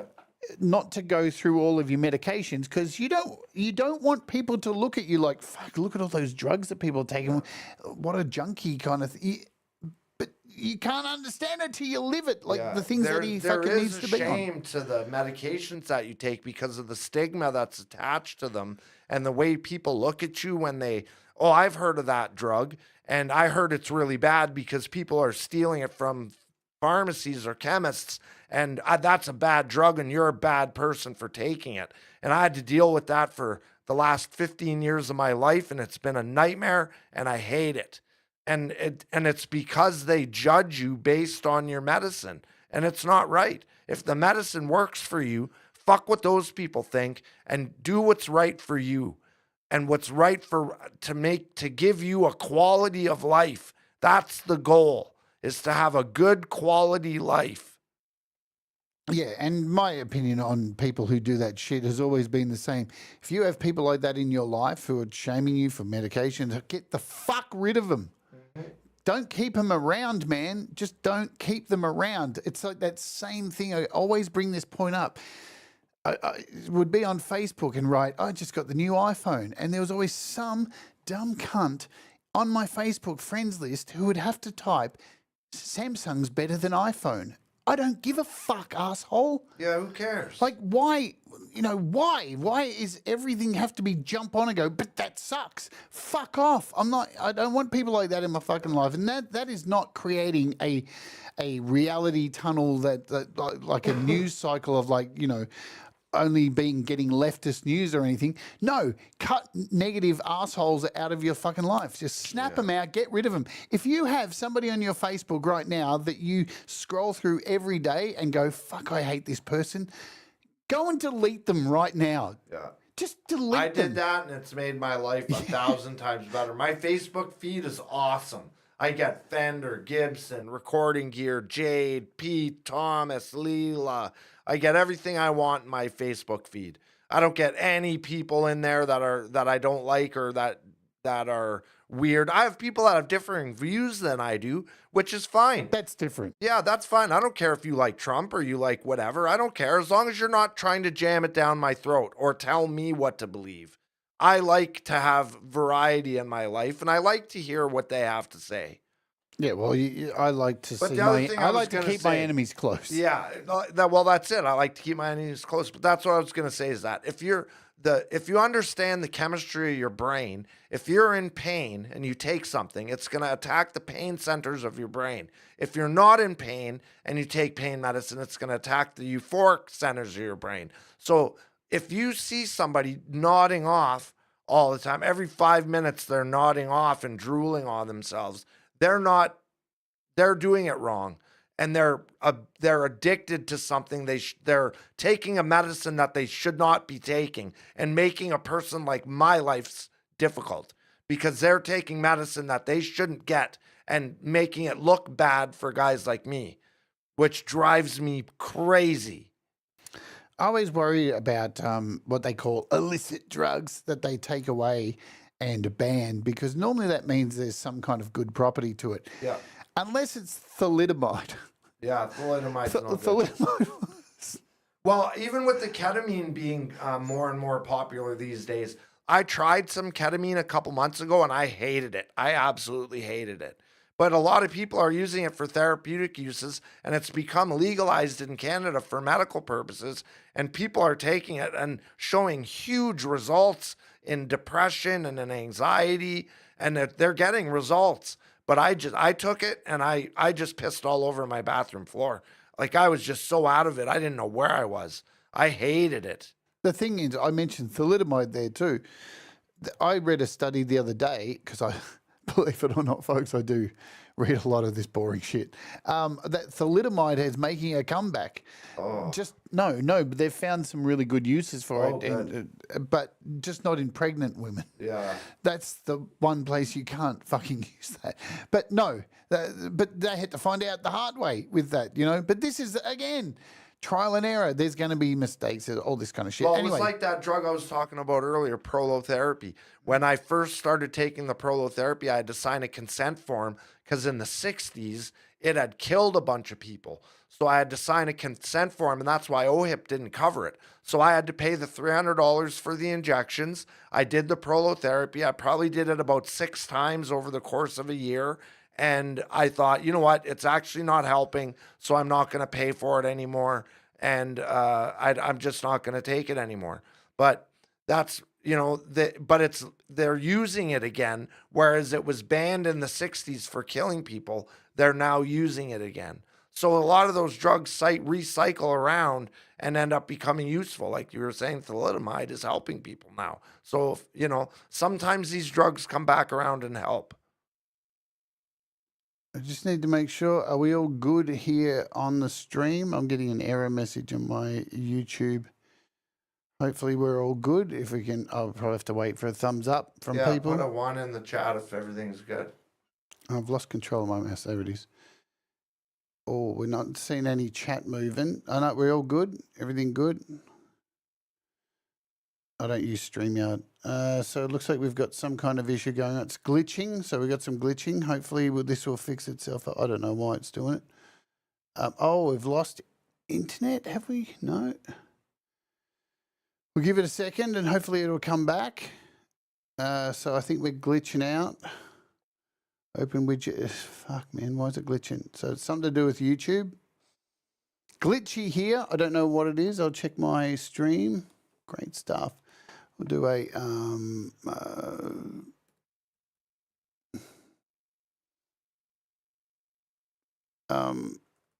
what is it? Stream test. We're good. Still not back. Oh man. Yeah, there's lots. Yeah, it's no, buffering. they can't see anything.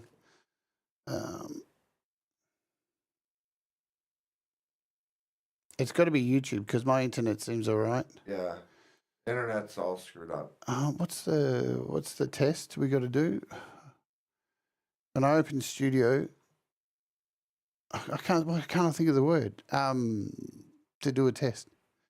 Mega buffering, man. It's got to be YouTube because it's my. Yeah, I know. I can't do anything about it, guys. Yeah, it seems like something's happening. We don't know what it is. Yeah, we don't know what's going on. It's YouTube. Let's try and.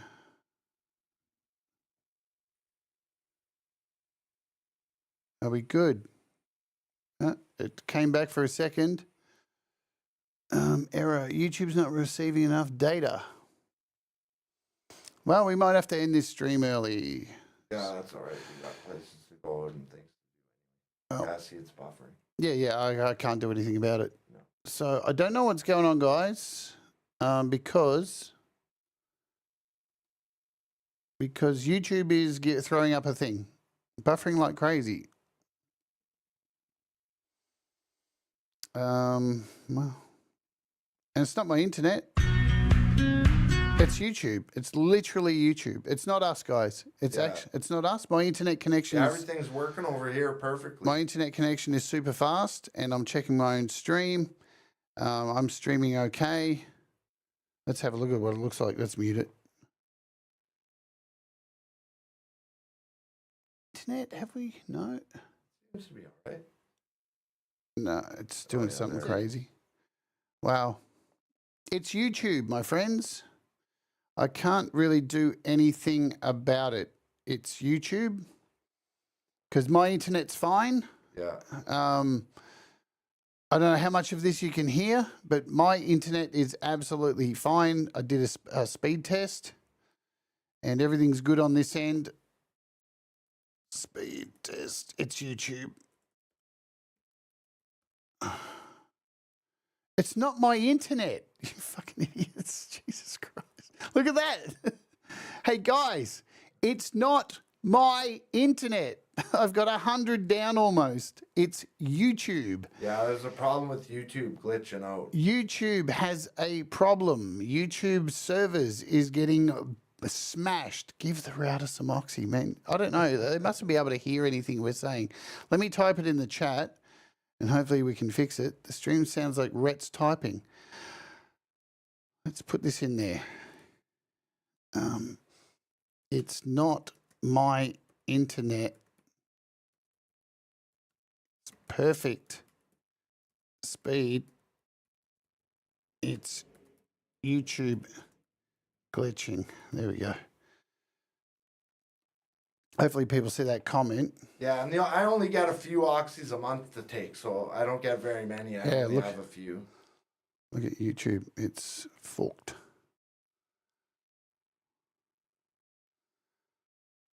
So I don't know what to do. Maybe refresh it. Just refresh. I can't refresh it. I'm not YouTube server. Yeah, it's YouTube. It's 100% YouTube. YouTube's not receiving enough video.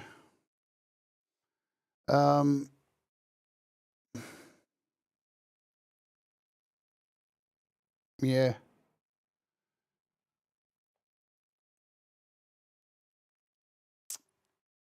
I don't know.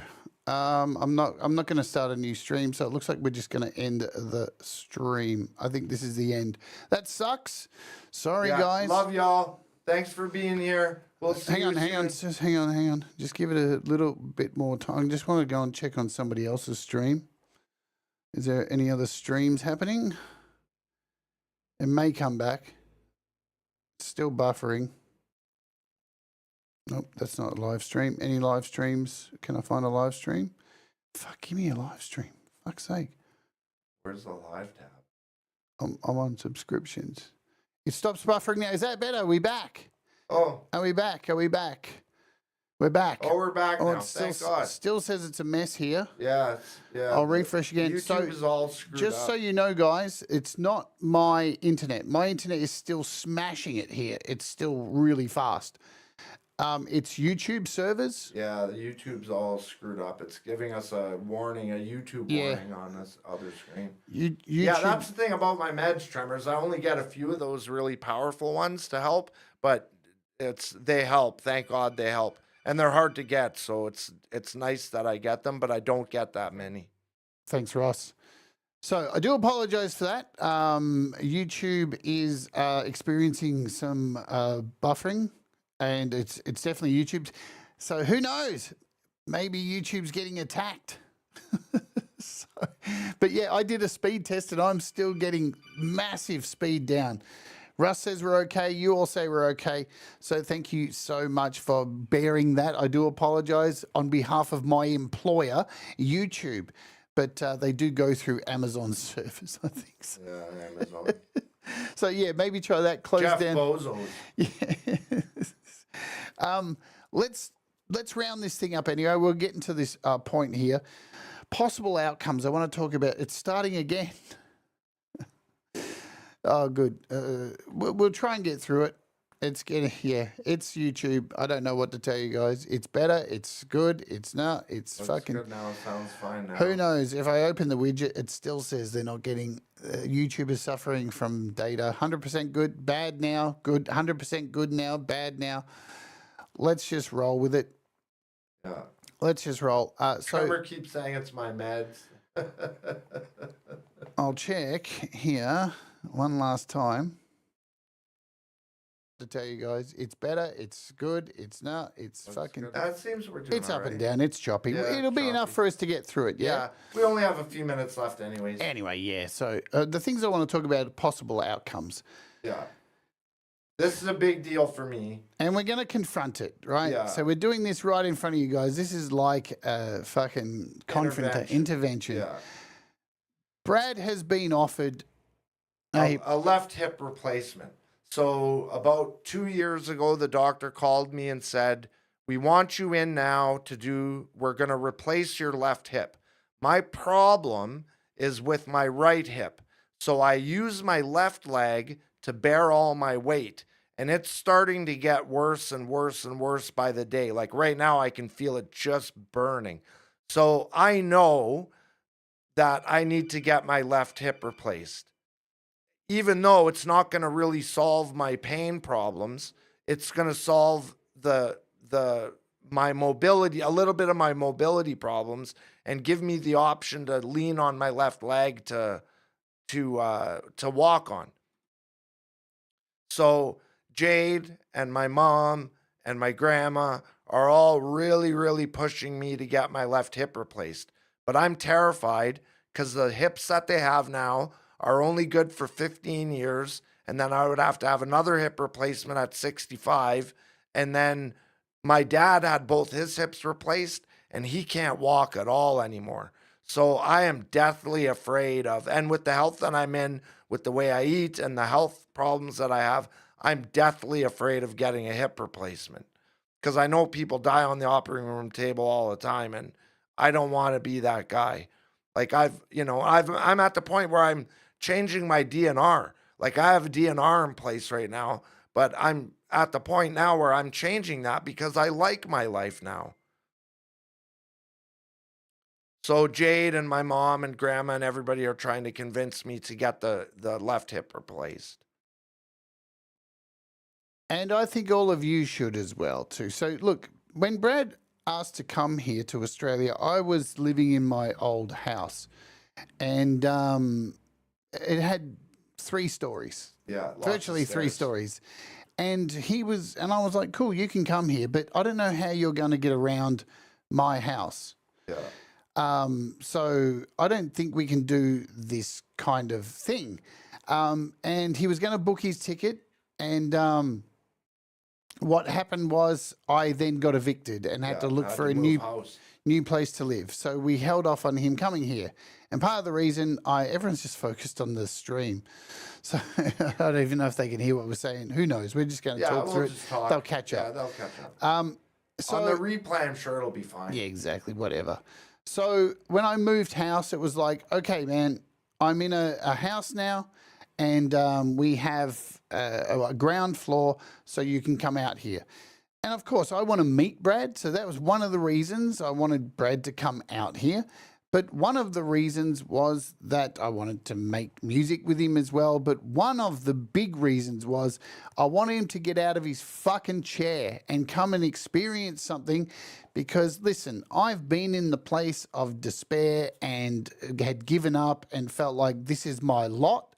And I just thought Brad coming here, this might kick him into gear with the things we go and do while he's here to go and do more, to realize there's more. There are outcomes that he can go with. And I knew that this hip replacement was, it's a thing. He thinks he's going to die on the operating table. And he thinks that the hip replacement only lasts 15 years.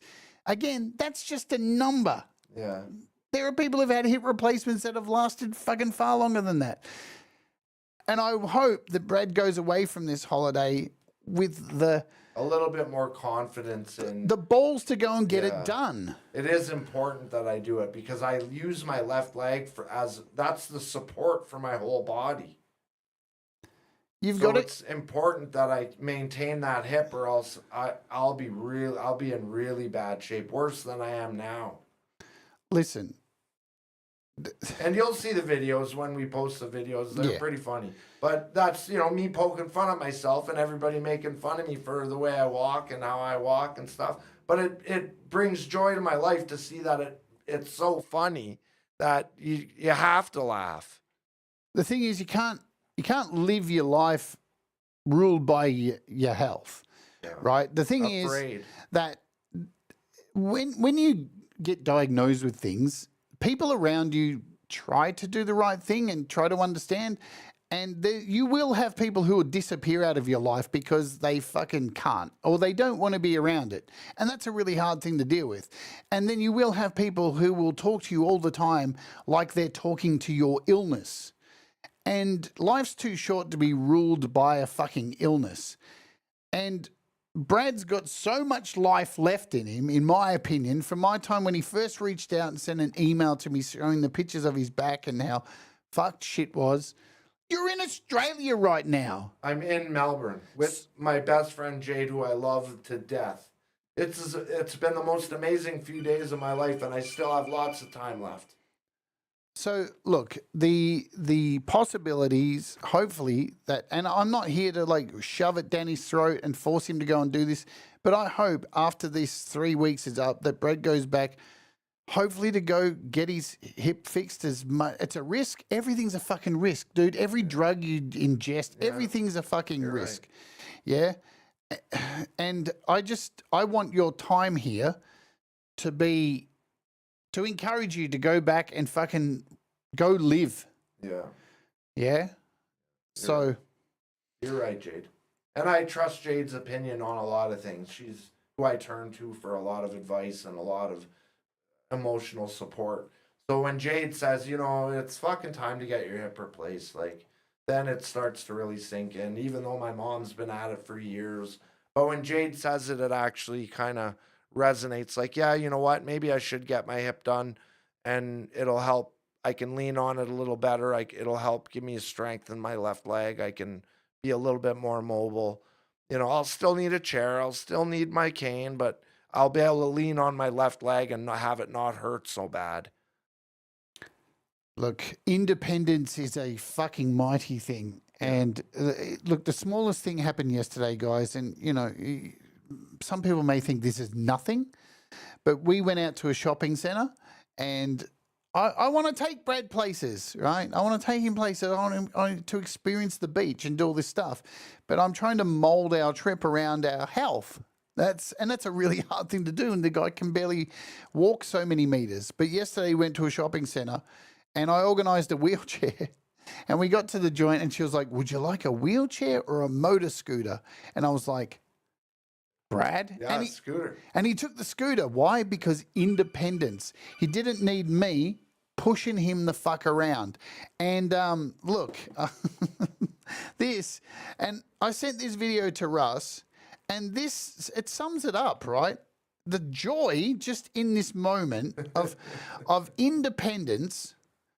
Let's see, we go right here.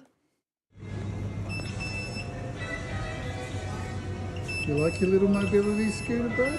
Oh, wow. How annoying. Flash your lights at us. You've got your blinker on. Now, sure, I'm being a dickhead and we're being silly and all that kind of stuff. But Brad had independence and it was awesome. And since he's been here, I don't know, man, you've been doing pretty good. Yeah, really good. Yeah. Yeah. Why do you think that is? I think just because I'm happy and I want to do stuff and I want to see things and I've been resting enough that I can do things. So we're not overdoing it. I'm not doing 50 things a day. We're doing one thing a day and I can rest around that time and do that one thing. And that one thing is good enough to make me happy for the rest of the day and for the rest of the week, really. Like, eventually we're going to go to the beach. We're going to play a gig. We're going to go fishing. And those are all one day at a time things.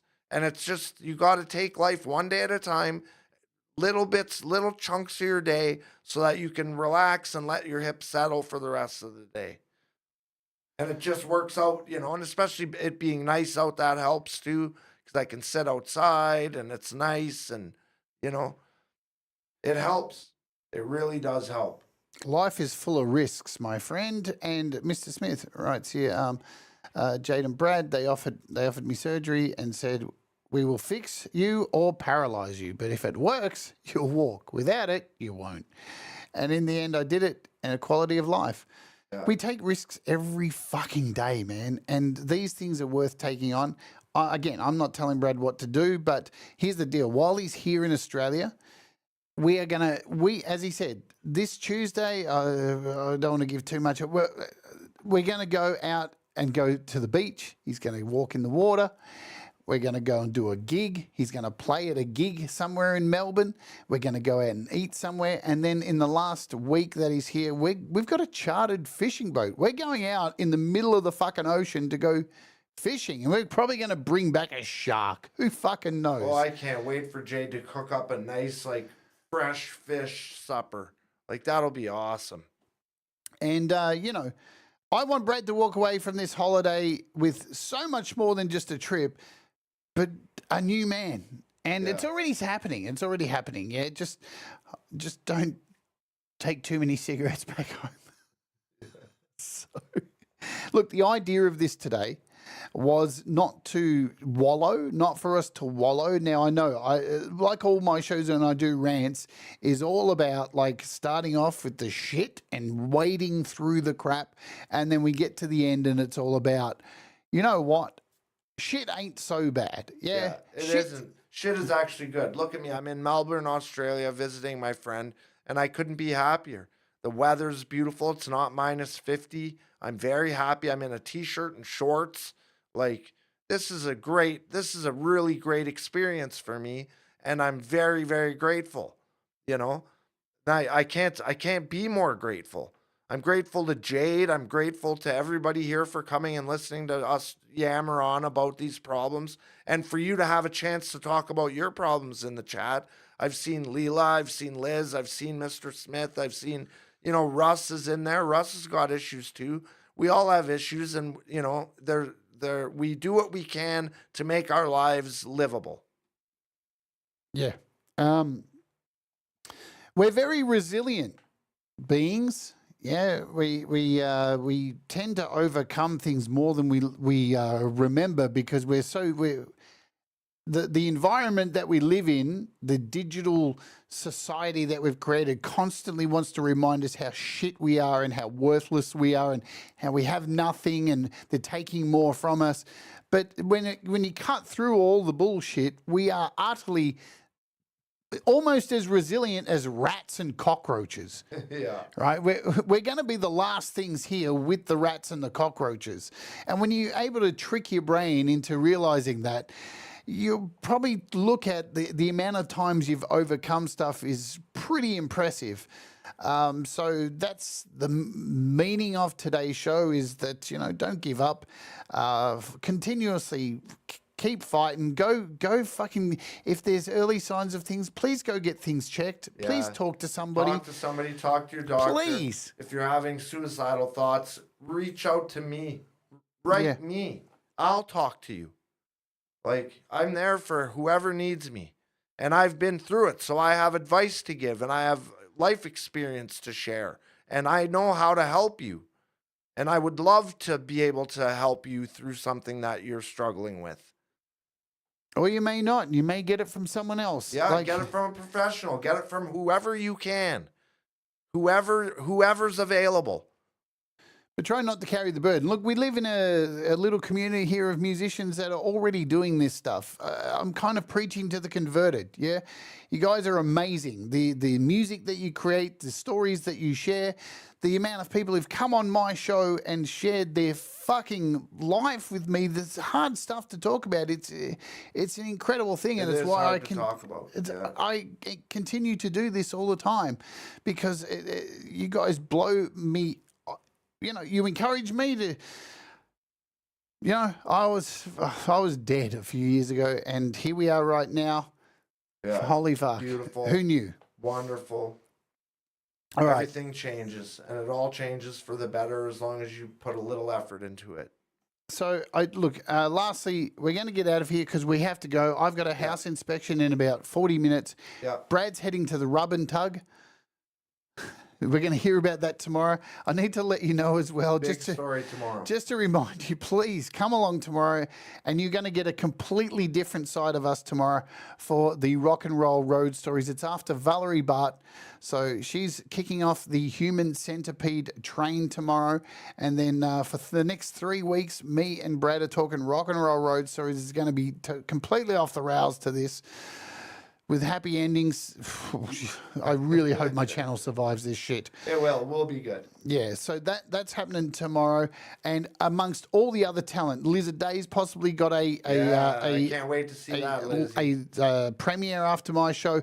We've got Mr. Smith and Valerie. We've got Pole Vault and Sunshine Archer. We've got Laurie's Mishmosh. We've got Gary Hubbs. We've got Leela rounding out the Human Centipede train of entertainment that happens every Friday. It's a massive, massive night. If you're missing out, you should not, because it happens every week. We're going to go out and play another Brad example song. Now, I have to find this one. Just give me a second. Brad, do you want to say anything to the folks while I find this track? Yeah, I'm just happy you were all here for this and got to hear me talk and Jade talk about it. And I know a lot of you are going through a lot of stuff. I've been reading the chat, and my heart goes out to you. And I love all of you. Jenny, I love you. Mix Club, even though you can't write, I love you too. Justine, I love.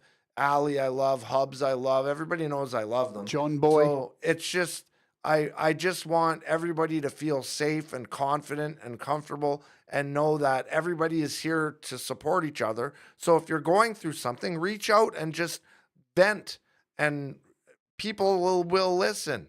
And that's all you got to do is vent and get it off your chest. And once it's off your chest, then you feel a little more relaxed, and you can take that first step towards making a change. That's all that matters. That's why we did this whole show.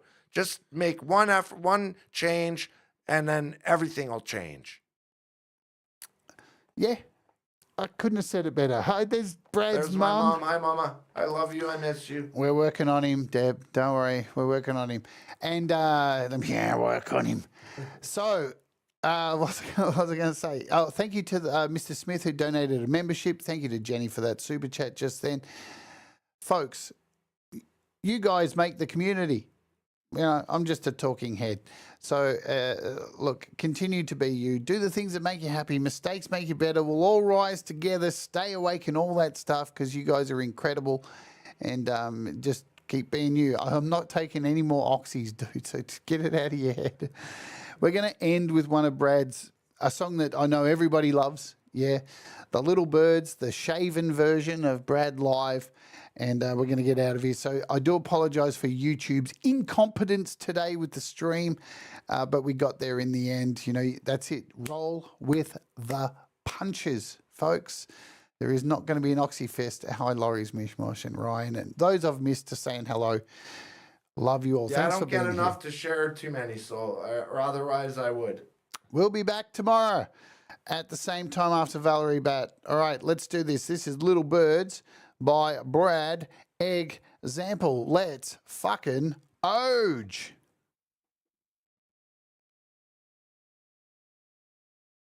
Just in time too. My coil, I took it and it was a burnt hit.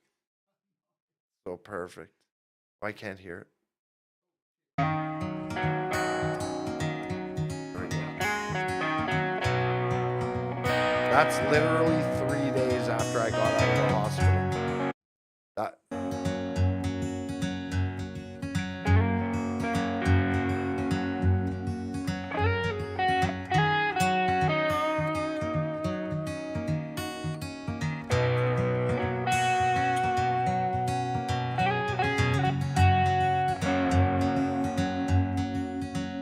Same old story. He's getting old and lives alone in a brick house. Down the road from me and never goes out. Waiting by a phone that never rings.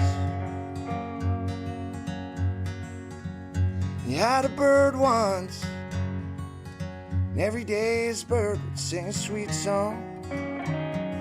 Never flew away until one day it sang one final love song. And he loves until his heart broke. And he cried sometimes when the little birds sang their lonely love songs.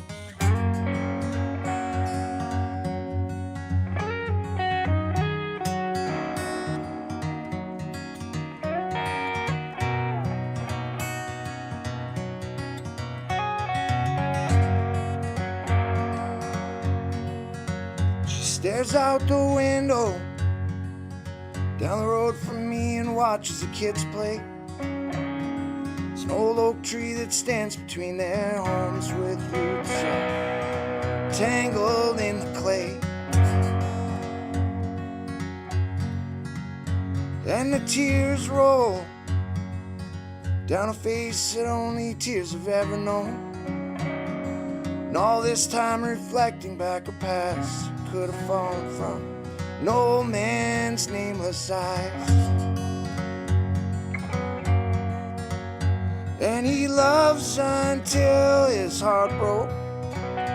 And he cried sometimes when the little birds sang their lonely love songs.